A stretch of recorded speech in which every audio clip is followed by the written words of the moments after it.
Good morning, everybody. Welcome to the Happy Harvest Homestead.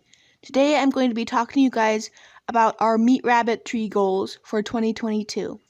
Like most things in life, it's good to have goals for your rabbitry so you know where you're going and do the correct steps to get there instead of just doing things willy-nilly and eventually ending up in a random place you didn't think you'd be and have no desire to be.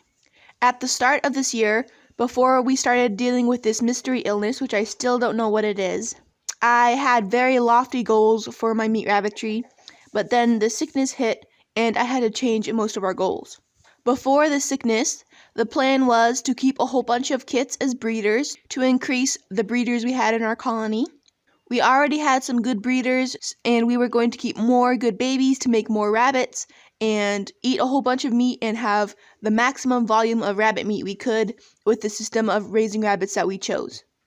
Those used to be the goals for this year, but in addition to yearly goals, I also have an overarching goal or rules for my meat rabbitry.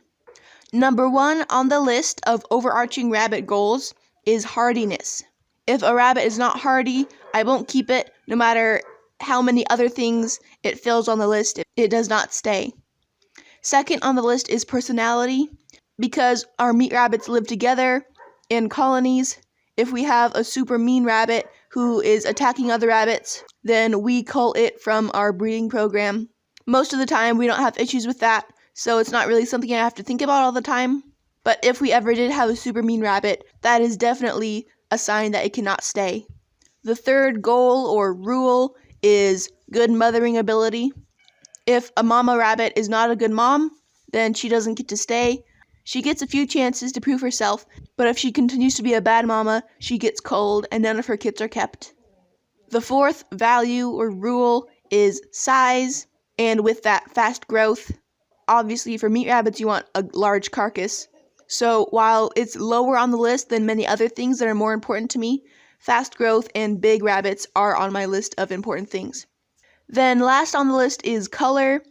I like keeping pelts and tanning them, and having a colony means you need to be able to tell your rabbits apart, and having lots of colors of kits is kind of fun. So unique colors are more likely to be kept than ununique colors if they fit all the other criteria. So before the sickness came, all of our rabbits were hardy, no one was sick, no one was dying. That was all covered. We had the personality pretty good. No one was being super aggressive or unkind. Elodie, as the herd queen, sometimes acts in a way that I don't really like, but it's not bad enough to cull her or remove her, especially because she fulfills a lot of the criteria that my other rabbits don't. So before the sickness at the beginning of the year, I was working on mothering skills. I was focusing on good moms. I was bringing in more rabbits who had possibilities to have good mothering genetics. I was thinking seriously about culling several rabbits who were having their first litters and not being good moms. So we were focusing on the third and sometimes the fourth goal on the list. I was being very diligent in weighing kits and keeping kits who were growing fast and weighing in big quickly. And then we were even a little bit diving into the fifth one, color. We were keeping rabbits who fit all the other criteria pretty well and were good colors. We were well on our way to have our perfect rabbitry with our perfect rabbits, our perfect breeders, really big kits. It would have probably taken a few generations to get really good at all those things, but we had successfully completed 2 goals and were heavily focusing on the last 3, and that all felt really good. And then this mystery rabbit sickness hit, and we are now back on square one. I'm not focusing on color at all, not focusing on fast growth. I'm not even weighing any rabbits anymore. I don't care about that at all. I don't care about good mothering instincts or being a good mom. I don't really care about personality anymore. I'm really focusing on hardy rabbits. If a rabbit is hardy, then it's going to stay. So after this sickness, now the goal is to keep as many hardy rabbits as possible and have them continue to stay hardy. That's all we're focused on, is just the first thing. Then once we have a whole bunch of hardy rabbits, we can go back to the second one, personality. If there are some who aren't the best personality, we'll cull them, and then go on to the third one and fourth one. But right now, hardiness is all we're focused on. The ideal situation in this new goal is that Our current rabbits, at least some of them, if not all of them, are hardy enough to survive this sickness, and they get past it, and they continue to be breeders. Then their kits also have that hardy genetics, and they are resistant to the sickness, and we just keep breeding them and breeding them. Then we fulfill our goal of having a whole bunch of hardy rabbits and can go on focusing on the other goals, because the first one will be complete. But there is a chance that the ideal will not happen and all of our rabbits will die of this sickness. We had a really bad first wave of this sickness and a lot of our kits died. Then I thought it was over, but now it's looking like a second wave is coming. All of our older kits are dead except for one, and some of our breeders are looking pretty skinny. So it's possible some of our core breeders will be lost as well, which I'm really sad about. So if all of our rabbits die, then so be it. After changing a few things about our setup, I will buy a whole bunch of more rabbits and try again. We started out our Rabbitry with a whole bunch of random genetics. Every time we add a new rabbit, we just get some more random genetics. I have not been able to find a breeder who breeds for similar things as we do, so I can't buy really awesome hardy stock that's good mothers and all that stuff already. I have to work with what I have, and that is just a whole bunch of random rabbits who have been fed pellets raised in cages. We have been able to keep a generation or two of our own rabbits from those random genetics, but still we are dealing with pretty much just whatever we could find, random rabbits. So the fact that so many of them have been able to transition awesomely to a completely different setup and diet and be okay is awesome and amazing. And I'm hoping with this illness it'll be the same thing. Some of them won't do so good, but some of them will. So far, we still have a few rabbits who are looking fat and normal, though many of them are slowly starting to get skinny. Hopefully, with the spring and the fresh grass they'll be able to get and all the good nutrients from that, they'll be able to get extra immune boost and nutrients and be able to better combat illness with that. Winter is ending, so hopefully spring will save the day and we'll have a whole bunch of really good, healthy rabbits again. Elodie, Ivanhoe, and Ivy are looking pretty normal.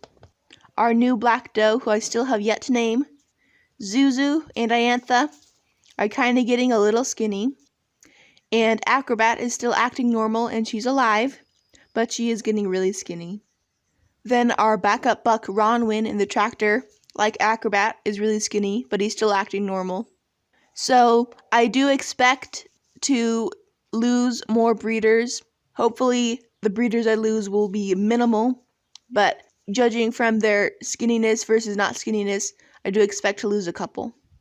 But hopefully some continue to live and start having babies. We are still kitless. We have no babies. This morning I was looking at Ivy's belly and it kind of was looking pregnant, but Zuzu's getting really skinny, so I thought she might have been pregnant, but she doesn't look like she is anymore. But now Ivy might be looking pregnant, but I don't know if that's just wishful thinking or not. As I was mentioning in a previous video, when we put the 3 new girls in the colony, Ivanhoe didn't try to breed them at all, and that was worrying me a bit. Usually a buck will try to breed new does. I don't know if that was because it was cold or the sickness was causing that or something, but there is a slight possibility that Ivanhoe is the problem, why we're not having babies. But it's also possible the sickness is the cause of this problem. So I'm going to leave him in here until the sickness is gone. Then if we're still not having babies, I'll put Ronwin back in here and see if he's better at getting them pregnant. But I really do hope that it's the sickness causing this and not Ivanhoe, because Ivanhoe is a much better buck than Ronwin. Oh, and I think I forgot to mention, we only have 1 of the 3 new does left alive. You guys heard about the black tort, who was Ivy's daughter, passing away in a previous video, but then the orange little girl also died.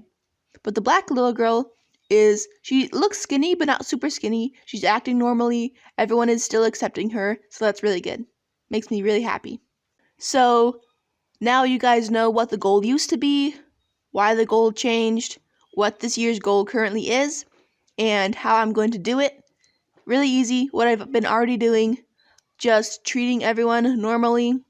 If you want hardy rabbits, you don't treat them with things. I'm not even doing herbs or apple cider vinegar or anything like that. I'm just pretending like they're not sick, treating them normally, and then hoping that some of them are hardy enough to survive. So far, it's looking like possibly we'll only have Elodie, Ivy, and Ivanhoe left as breeders. They're the ones who look pretty normal. And if that's the case, then so be it. I really only need one hardy doe and one hardy buck to be able to, in one generation, have a huge, prospering, thriving colony full of breeders again. And on that happy note, I will end the video. Now you guys are more informed about my plans going forward, and I'll see you in the next video. Bye!